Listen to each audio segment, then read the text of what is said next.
And welcome everybody to this week's exciting episode. My wife said to me, I can think of 14 reasons to leave you, plus your obsession with tennis. I said, that's 15, love. Oh my God. That's a pretty good one. That's a pretty cockney dad joke, that, isn't it? That wasn't too bad, in fairness, 15, love. Yeah, It's not the worst joke you've ever heard, but it's not the best. No. It's that ratio that just keeps driving us forward, doesn't it? Not the worst, but not the best. Yeah, buddy. Well, here we are, podcasting again. Here we are, yeah. Mr. 90 quid lighter today. Yeah. Bloody flat tyre. Oh, dear. Do you know what? I think what annoyed me the most was I've been late a few times to work by 5, 10, 15 minutes because I keep hitting my snooze alarm. And the one day I go to bed early. You were planning to be at work on time today? I literally get up half hour earlier than I should have done, made my coffee, sorted everything out the night before, literally went out to defrost my car even earlier, and then I look and I see the flat tyre. And I thought instantly, great, now I'm going to be late and it's out of my control. And it just annoyed me at the fact that I made a conscious effort to be in work early and I had a flat tyre. I said, you can't write this. It technically could have beaten me to work today if you hadn't had that flat tyre, because I was in no rush, really. Yeah, I was still in fairly on time. I still did get in fairly good time, considering I had a flat tyre. When I got the text through saying you got a flat tyre and you were going to the workshop to see if our house workman could help you out, I thought, he's going to be at least an hour late. But you weren't. You showed up like 20 minutes later. Yeah, not too bad. Fair play to you. Well done. Yeah, and then had to sort out the tyre after work, and yes, good old credit card helped me out there. Yeah, God bless the credit card. Yeah, £90 for 2 tyres, it's not too bad. In fairness, that's cheap. Yeah. My car would be a lot more than that. It'd be like that for one tyre. Yeah, there are a fair few people that have said, with their big old Land Rovers and things. I don't have a Land Rover anymore, but... No, other people with trucks and things, they say, it costs £300-400 for like a couple tyres. And I'm like, oof, I'm so glad I don't have a Land Rover. Yeah. When I did have a truck, it was just shy of £700 for 4 tyres. Jiminy crickets. That is so much money. That was when I was saved by the credit card. Yeah. Well, that's cars for you. It's a privilege to drive. So it is, yeah, and we should all take buses and trains more often, really. No. Not that a bus or a train ever goes out to where we work, so we haven't really got much option. Yeah, I mean, I'm not against public transport, but there's something to having your own vehicle with your own tunes. When you spend so much money going, on lessons and like in the UK, you have to do like a theory test and like the hazard awareness. These days, I didn't have to do that when I passed my test, but and then you have to actually literally pay more money for the test. Also, you can actually drive a car. Why do you want to sit on a bus in it ever again? Yeah. I like having the freedom. Yeah, I think everybody does. I'm at that age now as well where I prefer to be designated driver. Do you? Yeah, if my mates are like, let's meet up, we'll have a drink, whatever, I'm actually like, no, I'll be designated driver because I like being in control of being able to drive. And fair enough. I'm kind of exactly the opposite. I've never particularly liked driving that much. And any chance I can get to sit in a passenger seat, yeah, I'm taking it. Passenger princess. Yeah, that's me. Well, what's on the cards today? Well, I think everybody knows what's on the cards today, mate. We've been talking about it for weeks now. Oh. It is one of the most requested episodes that we've ever had. We're talking about big cats. Yes, thank you. Yeah. Oh, and the kids love it too. Yes, finally. Kids love cats. Big Cats is on the cards. It is. Whew, there's so many different UK types. has big cats. End of. there we go.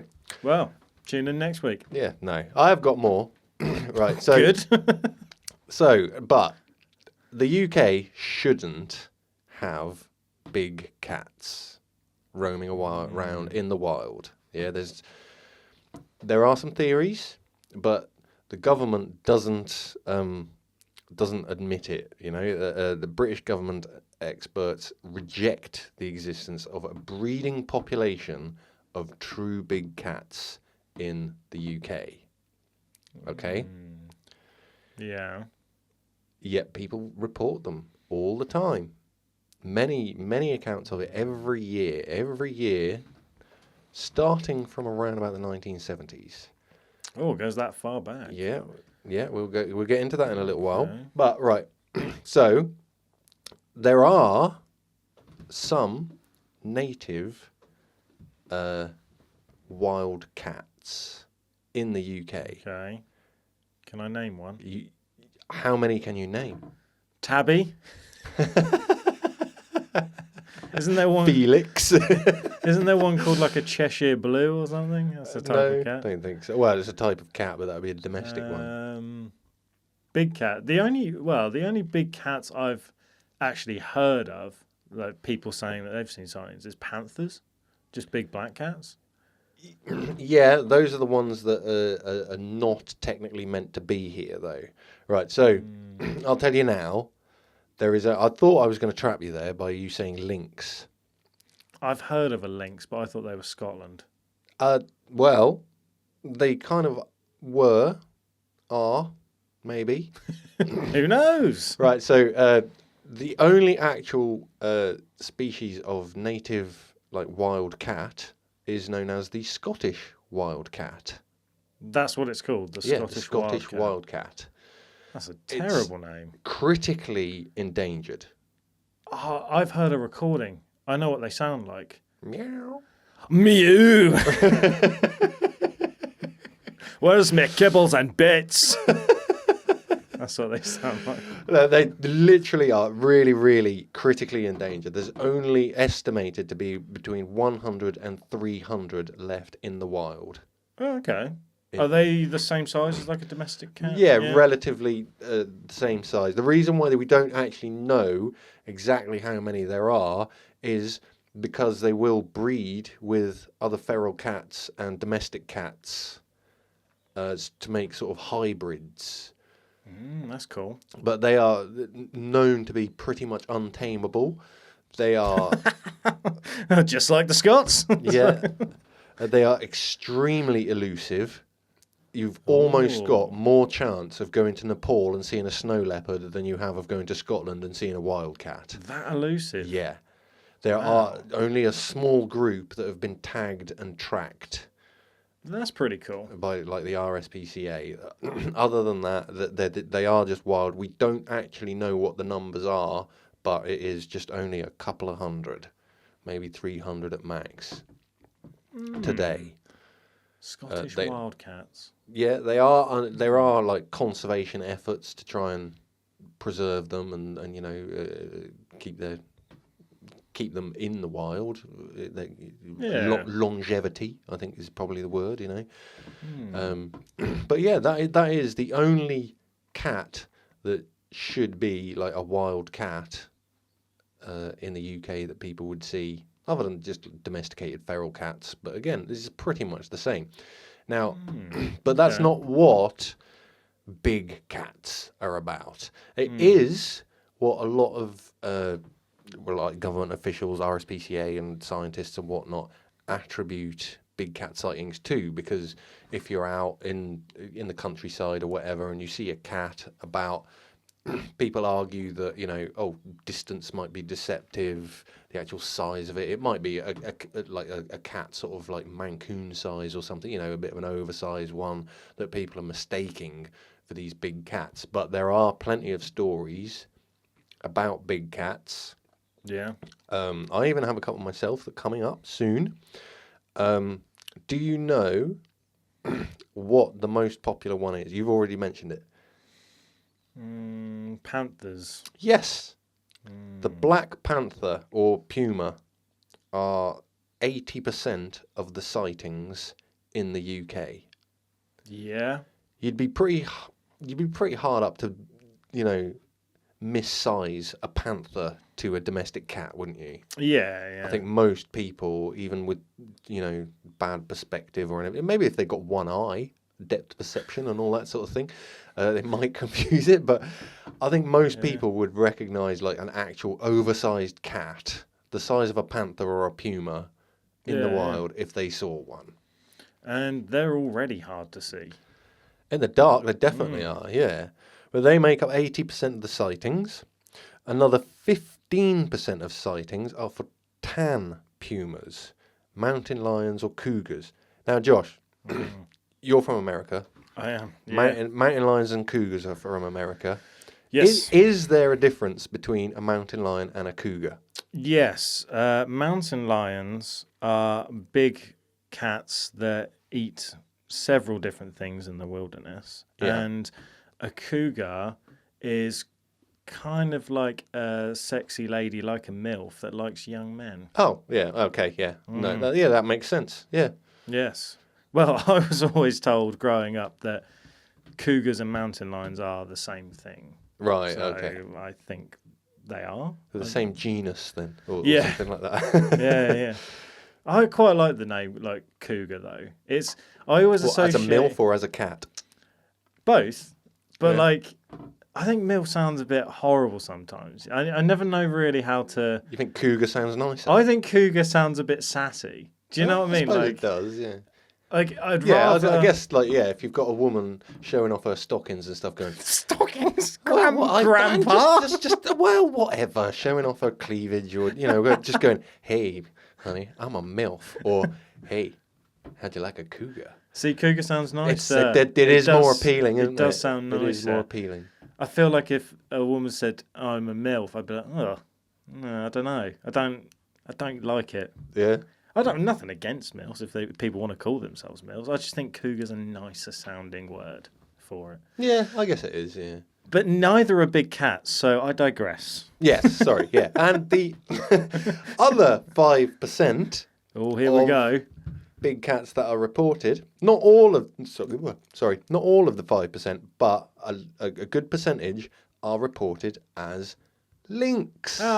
Which lynx, we've already covered. Well, we already touched on. But lynx aren't as big as panthers and mountain lions and stuff, are they? No, not as big. Lynx are kind of like probably, a medium one, aren't they? Yeah, I'd say probably maybe around about the same size as, maybe a little bit smaller than a snow leopard. Or okay. A leopard, because they're not massive cats, are they? They're nowhere near the size of a panther or a lion or anything like that. Like in my mind, I was always, how with dogs, there's categories. So you've obviously got Chihuahuas, which are small. I would say Dalmatians and Labradors are on the big side, on the large side. Whereas you got your Schnauzers and things are the medium. I always thought lynx is like a medium sized or a collie, cat. Yeah. Yeah. Oh, yeah. Lynx kind of is. Now, I think possibly one of the reasons why lynx are reported as being sighted is, and there's a bit of confusion here because I thought that lynx had been reintroduced. Yeah, I did hear talks of that. It was first suggested back in 2008, reintroducing lynx up in Scotland. Yes, along with wolves as well, I believe. Along with wolves. It was rejected because farmers objected to it because of the risk to their sheep and other livestock. Yeah. Now, the thing is, wolves, I think, died out in the UK, or were made extinct in the UK around about the 1600s. Oh, that's a while ago. Yeah, a few hundred years ago. And it is sort of said that the deer population, since we have no apex predators in the country anymore, the deer population has just gone ridiculous, and we need something to keep that deer population under control. At the moment, it's rich people with their guns, but reintroducing apex predators like wolves and lynx and stuff like that would help keep it under control for free. Yeah. Natural conservation, natural order of things, yeah? But then also wolves, they change the flow of riverbeds and things. I remember seeing a documentary about it. It's not just animals, like because wolves are so intelligent. I don't. I'm obviously messing it up, but it's something to do with the way that wolves are so smart and act. They actually end up changing nature in where they are. Well, they will do because they're the apex predator. That has a knock-on effect to every Yeah. species underneath them. Yeah, and down to water-dwelling creatures as well. That's my theory. That's No, my it's, best it's guess. it's actually something. I'll look it up after, but it is something to do with they can change river flows and Okay. change riverbeds. I'll have I'm to fact sure check of that it. one, but yeah, Yeah, yeah. I'll believe you. I'll believe you. But yeah, no, that didn't happen in 2008. It was proposed again in 2018, and it possibly might happen this year. Okay? Wolves. Not wolves, lynx. Oh, lynx. We're talking about cats, not wolves. Yeah, because we were just talking about Lynx wolves. may be reintroduced into Scotland. It's not been, I Okay. don't think, decided yet because the RSPCA bodies and governing doodahs are still kind of against it because of farmers and whatnot. The thing is, the counter argument is reintroducing lynx. A sheep is not necessarily a lynx's first target for as a predator. More likely, they would go after foxes, which would keep the fox population under control and stop rich toff people chasing them across country on their horses, going, "Tut, tut, tut, tut, tut, tut. There we are, so let's go and chase That that was fox." banned years ago, though, wasn't it? Surprisingly, not. No? No. I always thought that was banned. No, I don't think fox hunting is banned currently. Yeah. Okay, fair enough. But let's just digress and just talk about the lynx. Lynx are known to be currently extinct in Great Britain, although the date of their extinction is not known with absolute certainty. The youngest physical remains of lynx, this is from Wikipedia, by the way, the youngest physical remains of lynx from Kinsey Cave in Craven have been carbon dated between 150 CE and 600 CE. A literary reference to what are likely lynx in Cumbria, dating between the 7th and 10th centuries, occurs in the Welsh poem Dinogag's Smock, suggesting they may not have been extirpated from the Isle of Great Britain until the Middle Ages. No one quite knows exactly when they went extinct. But they have not been present for a long time.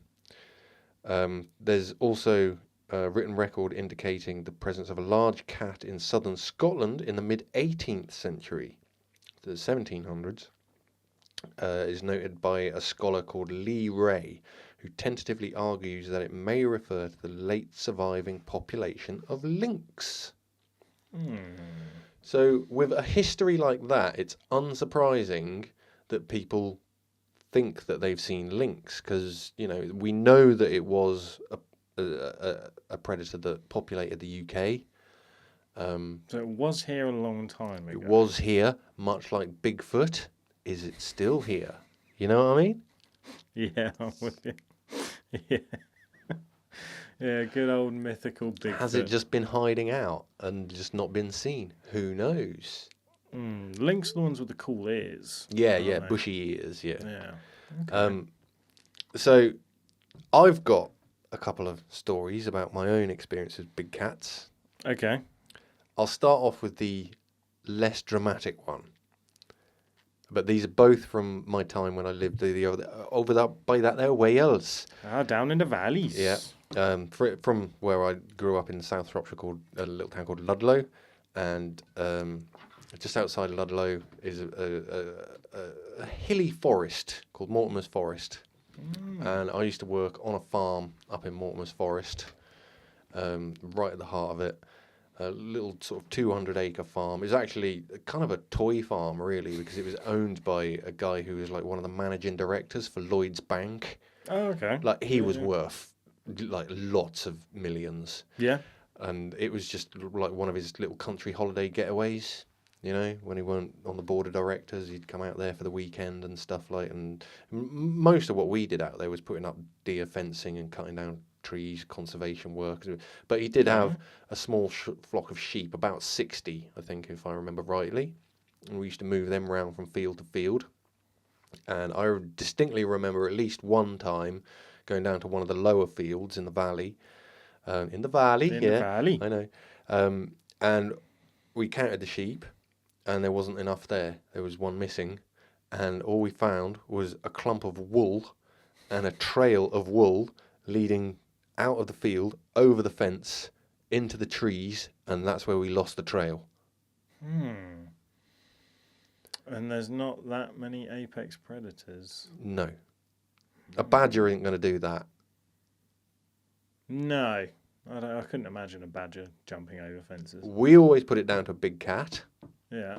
And I kind of firmly believe that it probably was a big cat, which leads me on to my second story, because a few years earlier when this was when I was in my 20s. A few years earlier when I was still a teenager. Spring chicken. I was about 16, 17 years old, something like that. Me and a friend of mine had been away for the evening, doing what teenagers do. Yes. Travelling back, I think it was from Hereford towards Ludlow. We saw a police car about halfway back, so we turned off the main road and went down little country back roads for the remainder of the journey. Why? Why would you be scared of police, Pirate? Well, You're a good citizen. To be perfectly honest, we've been smoking weed all night and we were half-baked. Oh, naughty. It doesn't lend credence to the story, but it's still, we saw what we saw, and as we were... I just wanted you to admit that on the pod. Hey, we all did it in our teens.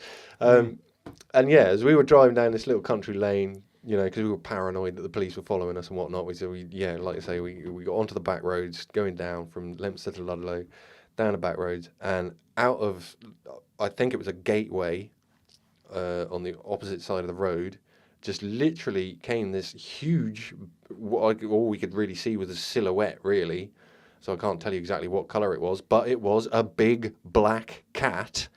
It came out of this gateway and literally, like in one bounding move, came across the centre of the road and jumped clear over the hedge on the other side of the road. It was massive.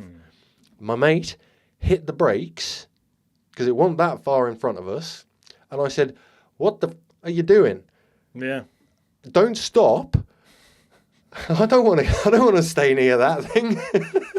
If you just saw it too, I want to get as far away from that as possible." Yeah.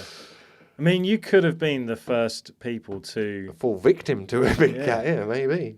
Or if you hit it with the car, then the government couldn't deny that the big cats exist. They probably still would, because... They cover it up. Yeah, exactly, yeah. Like aliens and UFOs. Isn't that funny? Like, you've got countries like America where their conspiracies are like murdering their president, allegedly. And then in this country, it's like, don't let them know about them big cats, boys. Let's bury them cats. Exactly, yeah. But like I say, all right, yes, we were a little bit baked. We had been smoking some weed, but both of us saw it. We both attest that is the truth in what we saw.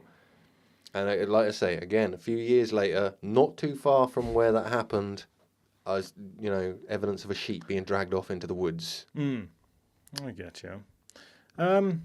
I don't have any personal stories of seeing big cats, but I've got one from someone that I worked with. I'll go for it, yeah. So I worked with a guy, I won't say his name, he worked at Tesco nights, stacking the shelves at nights, yeah. And he was a bit older than me, so he was probably early 50s, and he had a real rough, husky voice. And he said, "Oh, you believe in big cats? I've seen one myself." And I was like, "Okay, yeah, where did you see that?"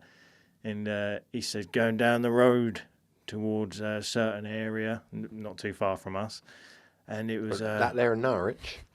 A little bit closer. Okay. Towards Attleborough. And as I was approaching the roundabout, this big black panther came running over the dual carriageway, and it jumped over one side and ran across in front of me. And I saw it with my own eyes, so I know they exist. And I always thought, fair play. Like, That kind seems of, like a fairly reputable account. Yeah? what reason does he have to lie? And then about a month later, he then told us a story where he went to Amsterdam and paid a lady of the night to defecate on him. And this is generally a true story. So I thought from that moment, well, if he's willing to be covered in feces, is he full of it? Which is a fair assumption. I suppose, yeah. And I didn't trust him from that moment on because I thought, what a weird guy. And my whole perspective of it changed. So, yeah, that's the one person that I've met that has an account of seeing a big black cat. What, But- 2 now because you met me? 2, yeah. But I have seen things online of big cats in the country. Like I say, mostly black panthers. But I didn't even see one when I was living in America. I never saw one myself. No, I'd Well, hear. you lived quite a long way from the mountains, though, didn't you? Yeah, no, there wasn't really any mountains where we lived. Mountain lions.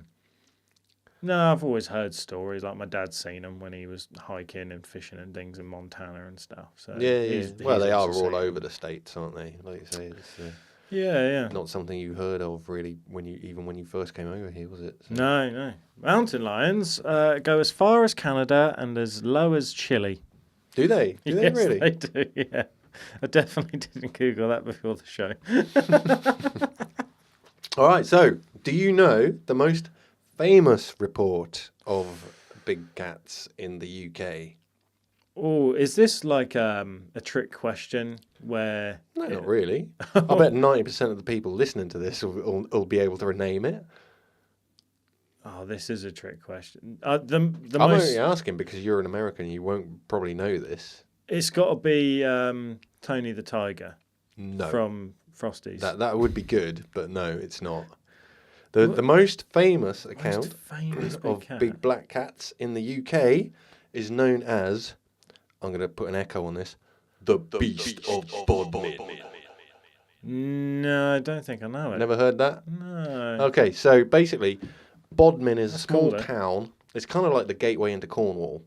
I thought we were going to say the gateway to hell. No, I was like, no. what? Well, Cornwall, hell, no. On the way to Cornwall, if you were to drive to Cornwall, most likely, that's not the only way, but the most likely way from sort of most of England you'd go to Cornwall is down the M5, and then you turn off down at A30 and just follow that all the way into Cornwall, and you will go over a region known as Bodmin Moor. I've probably driven over it then. at some Probably point. have, yeah. I mean, you could take coastal roads. Like I say, it's not the only way, but it's one of the major routes into Cornwall. Yeah. And Bodmin is a little town on the far end of Bodmin Moor. And during the late 70s, there started becoming reports of livestock mutilations Oh, damn. that were happening for farmers around the Bodmin area, up on the moors and stuff, because obviously there's wild roaming sheep up on the moor. They don't have fences and stuff. They can just walk across the road in front of your car if you're not carefully driving. But yeah, back in the 70s, there was a lot of reports of these, like I say, livestock mutilations, until someone started reported that they'd seen a big black cat in the area. So there was like cat hunts, and almost like the farmer folk going, mob, let's get a mob together and go Like find Shrek. this cat. Yeah. But again, not that many sightings of it, or people that claim to, but it has blown up. It was one of the first accounts of big cats in the UK. Okay. Yeah. So it has become kind of an urban legend, if you like. The Beast of Bodmin has become like a big urban legend within the UK, and it is one of the first and most famous accounts. Was it of big identified cats. as a panther or just? Yeah, as far as I know, like a Black Panther style cat. So, I don't know if you're going to mention this in your research towards the end or whatever. Is there any chance that some big cats have escaped from a zoo back in the day or anything? Or is that just... Get out of my head, Josh. Ah, nice. I was going to present that as one of the major 2 theories. For the Bodmin Beast? For just big cats in general. Oh, gotcha. Okay, continue. Sorry. Yeah, so yeah, you ruined that one. I suppose you got me back for all the times I've done it for you. Right, so what I have got, though, are a handful of stories that I've taken from Gloucestershire Live. I love which is it. basically like a local newspaper. Just because they had like 7 or 8 local stories all in one place. There's lots and lots of accounts all over the internet. If you want to look into big cats in the UK, you will find hundreds of entries just using a popular search engine. This one had just a bunch of them in one place that I thought I could relay to you, as evidence for these big cat stories. Okay. So, a big cat was seen prowling in the urban area of Matson, just outside Gloucester. Gloucester is town. The sighting happened in the early evening, and the man who saw the creature has said the animal stood and watched him as if trying to suss him out. Here, he said, this should not be the first claimed sighting of a big cat in the area. He said the man froze to the spot as he was taken by surprise, and he was just stood there watching the animal. He said the big cat was watching him as much as he was watching it, trying to suss him out. Okay. So out in the wild? Out in the wild, yeah. It was on an ash path between Juniper Avenue and Campion Close in the, town of Matson. Matson in Gloucester. Just not far from Gloucester. Okay. So wasn't attacked or anything? No, he wasn't attacked. That's the thing. There aren't really any stories of people actually being attacked by big cats. Most people, upon seeing it, if they're in close quarters, will back away and not approach. And the advice is, if you do see a big cat, don't go wandering after it. Don't chase it. Don't just back away and act naturally, and don't go trying to provoke it. Don't be a Steve Irwin and poke it with a big stick. Jam his thumb up your butthole. Yeah. So, anyway, another one. A photographer who has had experience travelling through South Africa, shooting images of big cats in the past, was convinced that he saw one a lot closer to home in Gloucestershire, as all of these stories are from. The sighting was to the east of Cheltenham. He said the creature was fast, silent, and low. Convinced it wasn't the usual type of wildlife you see in the Gloucestershire countryside, the man who works under the Pete Lloyd photography name said he was about the size of a cheetah. He's keeping the exact location of the sighting a secret, but he contacted Gloucestershire Live, the website that I'm getting this from, and he said, I was at a location east of Cheltenham by a few miles at the end of an afternoon and walking back to my car through some scrubby woodland when a large jet black flash went across my path. It was only visible for less than a second, so I had no time to react or take a picture, but it was vast, silent, large, and low. But it was him who witnessed it alone this time. A big cat was spotted running into a field of sheep who didn't even bat an eyelid in this story. What, the sheep didn't? No, apparently not. A group who were out walking in the West Country, which is kind of, like I say, near that sort of Devony sort of area, down by sort of Bristol way, came across a big cat which is said to have looked completely natural in the countryside landscape. One of the group said it was not for one moment a scary experience and compared the sighting to having spotted a deer or a pheasant while out on a hike. Curious to find out the type of big cat they had seen, they carried out a Google search and found they had come across a lynx. Here we go, this is the first mention of a lynx. The group were also rather taken aback seeing the lynx running away towards a flock of sheep who were clearly unbothered by the animal. Quote, the weather had not been too good at the start of the morning. We had our heads down and just headed to Rouge Tor. The four of us were in a line, one behind the other, and my friend, who is ex-army, whistled, so we all stopped and looked up. He looked over and pointed towards the big cat. We saw it for about 4 to 5 seconds as it ran about 75 metres from west to east, just below the Tor. It ran into a field where there were sheep, which did not bat an eyelid. As we carried on, we saw a couple who were walking towards us, and I asked them if they had seen the big cat. They looked at us as if we were a bit mad and said no, not at all. It was not a shock to see the animal, it just looked like a natural part of the landscape. None of us were scared. In fact, as soon as the animal had spotted us, it got out of the way pretty sharpish. I always thought cats were curious. They can be, but obviously the Scottish wildcats are very elusive, they're very timid, so some of them are going to be. Okay. Particularly, feral cats could be quite timid. I've got a feral cat. Yeah. Little Gus. He He was very timid when we first got him. He still doesn't like me. It was actually like he was just like trying to handle a pincushion when we first got him because he was just all needles. His claws were very sharp, but he got friendlier. So a woman, this is a different one. A woman watched in amazement as a big cat played in high grass near a church. Well, she was on holiday near Lydney. At first she thought it was a dog playing in the grass, however she soon realised it was a big cat pouncing and playing around. She'd been on holiday with her husband for a few days in Bream before they visited a cottage they had booked in Lydney. Soon after she and her husband arrived at the cottage, the woman went to a nearby shop to get something for dinner. The woman, who wants to remain anonymous, said, I didn't even pronounce that correctly, but you know what I mean, said, I remember the day well.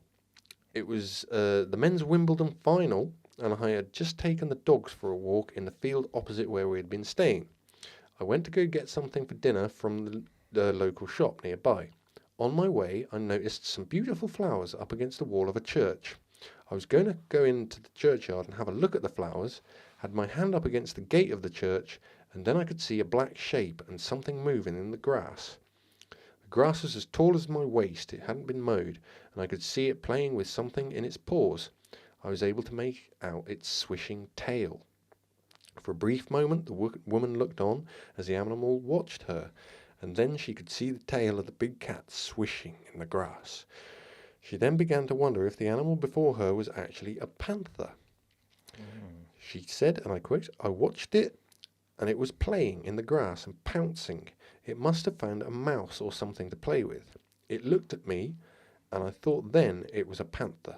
It had piercing eyes, and they were very much a feature of the face. A man was walking nearby with his dog along the path. She decided to ask him to have a look at the animal she'd seen. She said, I spoke to the man and asked him to come and have a look at the animal, see if it was a big cat or if I was going mad. He was like, okay, yeah, let's go and have a look. When we then got to the gate, and he swore, I'm not going to say what he said, and he said, that's a big cat. Before he was a little dismissive, and then we both watched it walk away into another field. So that's two people witnessing the same big cat. The tail was a big giveaway, because if you saw something black running through a field, some people would say, oh, it was just a muntjac or a deer or something like that. But then if she's actually witnessed a tail moving, swishing, the pouncing, a cat looks very distinctive when it's pouncing, playing with its dinner, doesn't it? Yeah, long old tails. Yeah, so that's a giveaway. This one's a bit short. Another man from Yeovil. He goes camping each year with his son in Colford. They love to walk and look at the wildlife in the area, have a keen interest in looking for birds of prey and wild boar, which are known to reside in the area. Last summer, he and his son had been out and enjoyed seeing a lot of wildlife, especially deer. Walking on one day, they had seen wild boar on their travels and some wild boar piglets in the wild. I've heard they can be quite nasty in the wild. Yeah, probably. Yeah. He said, we were driving past the fenced area by the recycling centre in Colford, and we'd seen a lynx jump into the road. In one bound, it jumped across the road. That's kind of like how I saw mine. There's no question about it. The animal was clearly a lynx. You could tell by the tufts on its ears and the green eye shine, and it was dark tan and as tall as a Labrador. Yes, okay. And dark tan, they are dark tan with like spotty, sort of freckly sort of look. The ears also a big giveaway. Another story about a big cat fear after a deer was found devoured in the Cotswolds. That's not far away. And Okay. this last one, a big cat seen next to a busy sports field in the middle of the day. Okay? Middle of the day, yeah. Middle of the day, busy sports field. A man was shocked to see a big cat sauntering down a Gloucestershire field next to a green bustling with weekend lunchtime sports games. The animal was seen by others as it strolled past a fence before going into the woods and sat curiously watching everything happening on the green. The sighting of the creature happened earlier this month near the. That's when this was. I don't know when this was actually released, but it happened near a busy weekend sports field. The man, who does not want to be identified, saw the animal with rolling shoulders walking in the field, and he was taken aback by its size and said it was clearly a large cat. He said he only wanted to give the location of the sighting as Gloucestershire. He said, I was at a sports game, and another spectator to the right of me noticed the animal and said, "What's that?" I looked over the way, and I could see a big cat walking along the fence in the neighbouring field. That's when I got my phone out to video the animal. It's hard to say the size of the animal because of the distance and perspective. However, I would say it looked as if it was about the size of a Labrador. The size of it and the way it moved was different to a domestic cat. It was different in how it was moving down the path with speed and distance it was travelling. And so, I mean, that's it. I mean, that is plenty of stories about people. And like I say, that is only a small handful of stories of a vast number that are on the internet for people to go and look at themselves about big cats in the UK that literally shouldn't be here. Now, why shouldn't they be here, and why are they here? Now, you've already got in my head, Josh, with the first theory is that they escaped from a zoo. Yeah. Now, when you think about it, is that actually the very likely? No, not really, because they'd probably hunt it down. Yeah, zookeepers are not like. I mean, yes, there have been reports of cats escaping from zoos. There's been reports of a lot of things escaping from zoos and safari parks. But over where I used to live, near Kidderminster, there's the West Midlands Safari Park. They always had monkeys escaping from there. That doesn't surprise me. And they'd always, if you spotted one out in the wild, you ring up a number and they'd send keepers out to come and fetch them. So again, it would be a pretty lapse zoo or safari park that would let a big cat out into the wild and not go and track it down. I've seen some tropical birds out in the wild. Yeah, Where there's parrots down in London. Yeah. Where people have like bought them and then obviously set them free, or they don't want to look after them anymore, or they've escaped. So, and that brings me to the second theory of why there are big cats, and this is the kind of the main one. Now, back in 1976, around about the same time as the Beast of Bodmin started being reported, the UK government introduced an exotic animal licence. You had to pay for the licence. You had to prove that you were caring for your animal in the right way, bedding, housing, water, the right food, the right veterinary care and all that sort of thing. And obviously, up until then, people hadn't had to do that. They could just go over to Africa or wherever they want, buy their animal, get it shipped back, and just look after it in their garden, let it live in the garden shed. Yeah. Who knows? But because of this animal license that started in 1976, it's thought, it's supposed, allegedly, that a lot of people just didn't want to pay for the license, didn't want to prove that they were caring for these exotic animals, and just released them. Okay. Which is a good theory. There are plenty of, miscreant people that would do such a thing, rather than actually take the animal into their care and provide it with everything that's needed and pay for that right to have it. Would just go, oh well, no, if it's going to cost me money more than it does for the food already, just get rid of it and just take it out into the woodland and just release it. Well, there must still be a law of exotic animals. I think there is, I think that you still have to buy an exotic animal license if you want to keep dangerous creatures. Yeah, because there's a bloke round the corner that has pet emus, and they're nasty. They try and peck your eyeballs out. Yeah, there was the case of that guy. I can't remember how long it was ago now. Maybe in the last couple of years, it was like the English Tiger King. Who got got prosecuted for mistreating like tigers and big cats that he'd kept in his care. And then also, do you remember around Norwich and Norfolk, there was that bloke who had like 10, is it rears, the big birds? Oh, yeah. And people were seeing them out in the wild. Yeah. I think they managed to catch like 6 out of the 10 or something. Yeah, but there's some still out there, aren't there? Yeah. Big birds. Yeah. Well, so there you go. That is the theory on big cats. Now, the government don't want to admit they exist, but plenty of sightings across the UK every year that say they do, including my own. We all know how much I trust the government. So we do. So, putting it to the scale, because we're already at 45 minutes. It's a tough one. I thought this was only going to be a quick episode. It's a tough one because I've not actually seen a big cat in the wild. Not even in the States? No. Poor you. Only in zoos. So I have to go by your word, and I have to go by the stories of the people. And I'm a believer in the people. What reason would these people have to lie? What have they got to gain from it? A lot of them are staying anonymous. Yes. Is that fear of ridicule? Possibly.